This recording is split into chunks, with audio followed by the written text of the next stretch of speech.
किस्से कहानियाँ।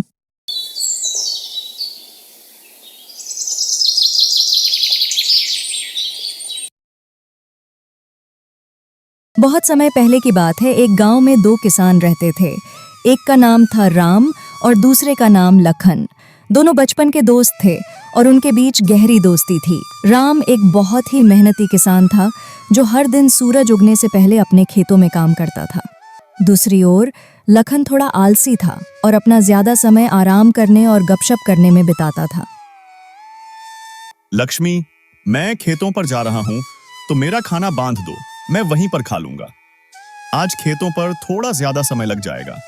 जी, मैंने आपका खाना पहले से ही बांध कर रखा है। ये लीजिए आपका खाना, समय निकाल कर खा लीजिएगा। अच्छा ठीक है, मैं जाता हूँ। तुम बच्चों को स्कूल छोड़ आना। आप बच्चों की चिंता बिल्कुल भी मत कीजिए, मैं उन्हें स्कूल छोड़ दूंगी। आप बस अच्छे से अपना काम निपटाकर घर जल्दी आ जाना। अजी सुनते हो, खेतों पर नहीं जाना है क्या? सूरज सर पर आ गया है, उठना नहीं है क्या? इतना सारा काम पड़ा है और तुम अभी तक सो रहे हो। अरे क्या हो गया भाग्यवान, तुम सुबह सुबह इतना क्यों चिल्ला रही हो? चिल्लाऊं ना तो और क्या करूं? सूरज सर पर चढ़ गया है और तुम बिस्तार पर से उठने का नाम नहीं ले रहे हो। खेतों पर नहीं जाना है क्या? अरे भाग्यवान, चला जाऊंगा चला जाऊंगा। इतनी भी क्या जल्दी है? खेत कहाँ भागे जा रहे हैं? जी आप अपना काम समय पर कर लीजिए। इतना आलस मत कीजिए वरना एक दिन बहुत पछताएंगे। अच्छा ठीक है, अब मुझे उठने तो दो। हाँ ठीक है, मैं खाना लगा देती हूँ, आप जल्दी नहा कर आ जाइए। इसके बाद खेतों पर भी जाना है। सारा काम ऐसे ही पड़ा हुआ है। पूरे गांव में सिर्फ हमारे यहाँ ही देर से फसल आती है, सिर्फ आपके अलसीपन की वजह से। तो अब बस भी करो, सुबह से सुना जा रही हो चला जाऊंगा। जा रहा हूँ नहाने, खाने में बस ये दाल चावल ही है, कोई सब्जी नहीं बनाई क्या? अजी सब्जी तो तब बनाऊंगी ना जब आप काम करके कुछ पैसे लेकर दोगे। पिछली बार जो फसल बिकी थी उसके अब थोड़े बहुत ही पैसे बच गए हैं, जिसमें ये दाल चावल ही खाने को मिलेगी आपको। अगर सब्जी खानी है तो जल्दी फसल उगाइए। इसको बोलने से अच्छा तो मैं ये दाल चावल ही खा लेता। अच्छा ठीक है, तो मैं खेतों पर जा रहा हूँ।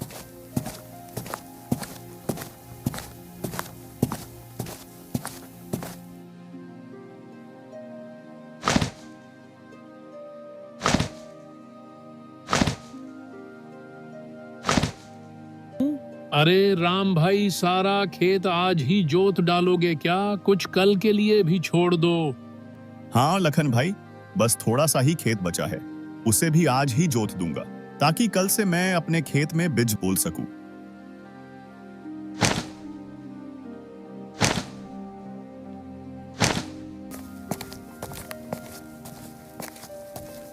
कितनी कड़ी धूप है। इतनी कड़ी धूप में तो बहुत मुश्किल होगा काम करना। एक काम करता हूँ, थोड़ी देर आराम कर लेता हूँ, फिर आराम से खेत जोतूंगा। चलो अब थोड़ी सी जोताई कर लेते हैं।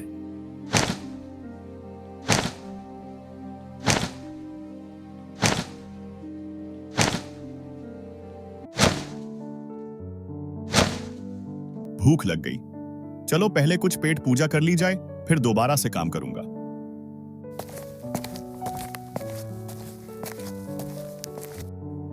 राम खाने का डब्बा लेकर बैठा ही था, तभी वहां एक साधु बाबा आ गए।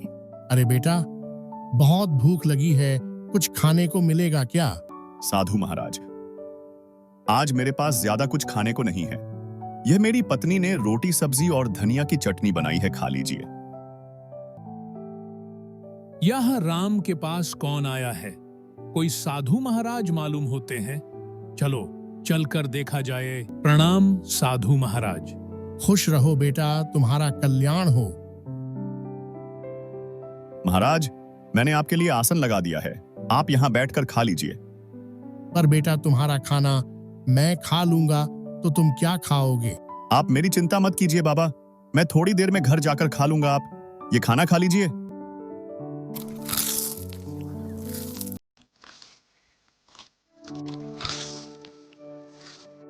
साधु महाराज, मेरी पत्नी भी खाना बनाई है, बहुत स्वादिष्ट खाना बनाती है, थोड़ा खा कर देखिए।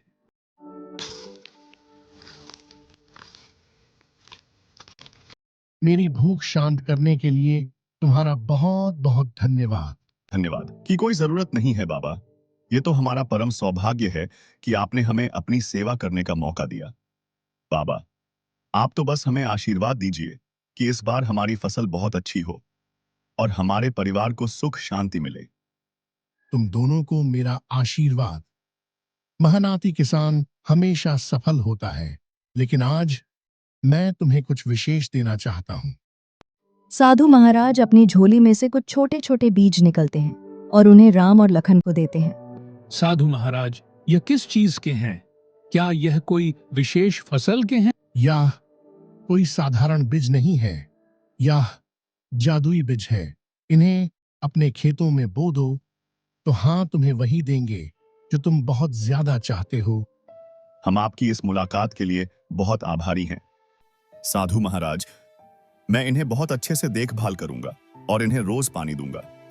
लेकिन ये जादू है तो हमें इतनी मेहनत करनी है कि क्या जरूरत है? पर यह बात हमेशा याद रखना, जादू उसके लिए काम करता है जो उसकी कदर करता है। यह बीज अपने आप में शक्ति रखते हैं, लेकिन अगर तुम इन्हें सही देखभाल नहीं दोगे तो तुम्हें इनसे कुछ भी नहीं मिलेगा। हर दिन इन्हें प्यार और मेहनत से सिंचना, तभी ये फल देंगे। जी महाराज, हम आपकी बातों को समझ गए हैं। अच्छा बेटा, तो अब मैं यहाँ से प्रस्थान करता हूँ। साधु से जादुई बीज प्राप्त करने के बाद राम और लाखन अपने घर लौट रहे थे। तभी रास्ते में दोनों आपस में बात करने लगते हैं। लखन, ये जादुई बीज बहुत अनमोल है। साधु महाराज ने कहा है, अगर हम इन्हें प्यार और मेहनत से सिंचेंगे तो यह हमें बहुत कुछ देंगे। मैं तो कल ही इन्हें जकर अपने खेत में बोने वाला हूँ। लेकिन ये जादू है तो हमें इतनी मेहनत करने की क्या जरूरत है? मुझे नहीं लगता कि रोज पानी देने से कोई खास असर होने वाला है। हाँ, खुद ही उग जाएंगे और फल देंगे। लखन, साधु महाराज ने साफ साफ कहा था कि प्यार और मेहनत के बिना कुछ नहीं मिलेगा। यह बहुत जरूरी है, लेकिन इनका पूरा फायदा उठाने के लिए हमें इनकी देखभाल अच्छे से करनी होगी। मैं कोई भी जोखिम नहीं लेना चाहता, इसलिए मैं तो इन्हें बहुत अच्छे से सिंचूंगा और इनकी बहुत देखभाल करूंगा। इसके बाद दोनों अपने अपने घर की ओर चल पड़ते हैं। दोनों घर पहुंचकर सारी बात अपनी अपनी पत्नी को बताते हैं। जी, ये तो बहुत अच्छी बात है। भगवान की भी इस समय हम पर बड़ी कृपा है, तभी तो आपको साधु महाराज मिले। लक्ष्मी, तुम सही कह रही हो। वह साधु किसी भगवान से कम नहीं। उनकी आंखों में एक अलग ही तेज था। जैसा साधु महाराज ने कहा है, मैं वैसा ही करूंगा। मैं इन्हें बीजों की खूब सेवा करूंगा। अरे वाह, तो बहुत अच्छी बात है। अब हम बहुत मेहनत करेंगे और बहुत अच्छी फसल लगाएंगे और हमें बहुत सारे पैसे मिलेंगे। अजी, आप बस इंतजार नहीं करिएगा, आप कल सुबह ही जाकर इन्हें बीजों को लगा देना। हन भाग्यवान, यह बीज कहीं भाग नहीं जा रहे हैं। कल सुबह ही खेतों में जाकर इन बीजों को लगाऊंगा।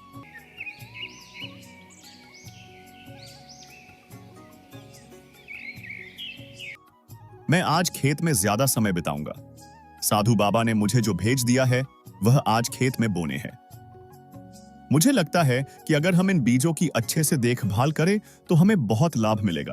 जी, ये तो बहुत अच्छी बात है। ये लीजिए आपका खाना, समय निकाल कर खा लीजिएगा। क्या आप अभी तक सो रहे हैं? आज खेतों में बीज रोपाई करनी है और आप अभी तक सो रहे हैं। जल्दी उठिए, आपने बताया था ना कि साधु महाराज ने आपको जादुई बीज दिया है। जल्दी उठिए, चलिए। हाँ हाँ, भाग्यवान, उठ रहा हूँ। मुझे सब याद है। तुम क्यों मुझे बार बार याद दिला रही हो? जी, आप ऐसे निश्चिंत होकर सो रहे हैं, मुझे लगा भूल जाएंगे होंगे।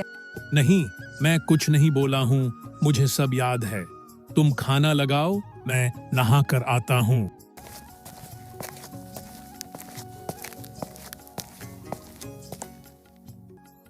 दोनों अपने अपने खेतों में बीज बो देते हैं।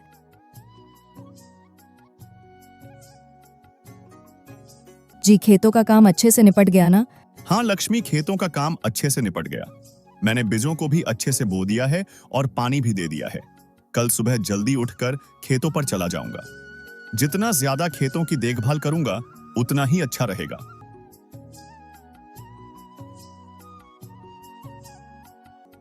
आपने आज खेत में बीज बो दिए ना? हाँ भाग्यवान, मैंने आज सारे बीज बो दिए। और खेतों की अच्छी से सिंचाई कर दी थी ना? नहीं, आज मैं पानी नहीं डाल पाया। बीज बोने में ही इतना समय लग गया कि मौका ही नहीं मिला। कल जाकर मैं पानी डाल दूंगा। लेकिन साधु बाबा ने कहा था कि रोज इसे प्यार और मेहनत से सिंचना। अगर आप इसकी देखभाल नहीं करेंगे तो यह कैसे बढ़ेगा? तुम चिंता मत करो, वे जादुई बीज है, वे खराब नहीं होंगे। तुम बेकार में ही चिंता कर रही हो। साधु बाबा ने कहा है कि बीज जादुई है। मेहनत के बिना कुछ भी हासिल नहीं होता। तुमने देखा ना मोहन अपने खेतों में कितनी मेहनत करता है। अगर तुम भी मेहनत करोगे तो हमारे खेत में भी अच्छी फसल आएगी। मैं कल जाकर उनमें पानी डाल दूंगा। राम ने अपने बीज को खेत में बो दिया और हर दिन उसमें पानी देने लगा और उसकी देखभाल करने लगा।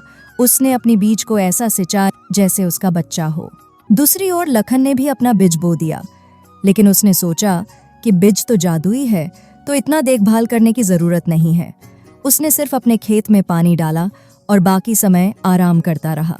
कुछ समय बाद राम की खेत में हरी भरी कद्दू की फसल आई, जो देखने में गोल गोल मोटी ताजी थी। प्रत्येक कद्दुओं का साइज आम कद्दुओं से काफी बड़ा था। उन्हें देखकर राम बहुत खुश हुआ। उसने ये बात जाकर अपनी पत्नी को बताई। उसकी पत्नी भी बहुत खुश हुई और वह दोनों कद्दू की फसल तोड़ने के लिए एक साथ खेतों में आए।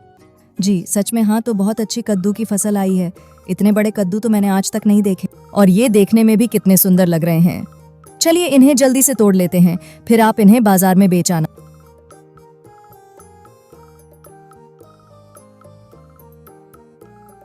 दोनों कद्दू की फसल तोड़ने लगते हैं और देखते ही देखते उनकी टोकरी कद्दुओं से भर जाती है। जब उसकी पत्नी कद्दुओं की फसल की ओर देखती है तो जहां से उन्होंने कद्दू तोड़े थे वहां पर दोबारा से नए कद्दू लग जाते हैं। राम जी, देखिए ये क्या हुआ। अभी हमने इन फसलों से इतने सारे कद्दू तोड़े थे, ये देखिए इनमें फिर से कद्दू आ गए। हाँ, तो सच में जादुई बीज हैं। लगता है इनकी फसलें कभी खत्म नहीं होती। हाँ लक्ष्मी, ये बीज तो सच में जादुई है। अभी तो हमने इतने सारे कद्दू तोड़े थे और फिर से उतने ही कद्दू आ गए। हाँ जी, हमारा तो भाग्य ही चमक गया। अब तो इन कद्दू को बेचकर हम बहुत सारे पैसे कमाएंगे। वहीं दूसरी ओर लाखन के खेत में सिर्फ छोटे छोटे पौधे उगे थे और उनमें कोई फल नहीं आए थे। लाखन अपने खेत में फसल को देखने के लिए पहुंचा तो अपने फसालों को देखकर उलझन में पड़ गया। अरे यार, जादुई थे ना, तो फिर इनमें फसल क्यों नहीं आए? लगता है वाह, साधु महाराज ने हमें धोखा दिया है। हमने झूठ बोला कि यह जादुई बीज है, जबकि यह तो कोई साधारण बीज है। तभी लखन की नजर राम की खेतों पर जाती है। उसका खेत कदमों की फसल से लहलहा रहा था, जिसे देख लखन राम के पास आता है। तुम्हारी फसल इतनी सुंदर कैसे हुई? लगता है वह साधु महाराज ने मुझे नकली बीज दिए थे और तुम्हें जादुई। दोस्त, साधु महाराज ने हमें जादुई बीज तो दिया था, लेकिन उन्होंने कहा था कि उनको प्यार और मेहनत से सिंचना होगा। मैंने हर दिन अपने खेतों में मेहनत की, पानी दिया और उसकी मिट्टी को ठीक किया, और उसी कारण मेरी फसल इतनी सुंदर और फलदार हुई। और तुम्हें तो मैंने कभी खेतों में अच्छे से काम करते हुए देखा ही नहीं, तो शायद इसी वजह से तुम्हारी फसल इतनी अच्छी नहीं आई। लखन को अपनी गलती का एहसास हुआ।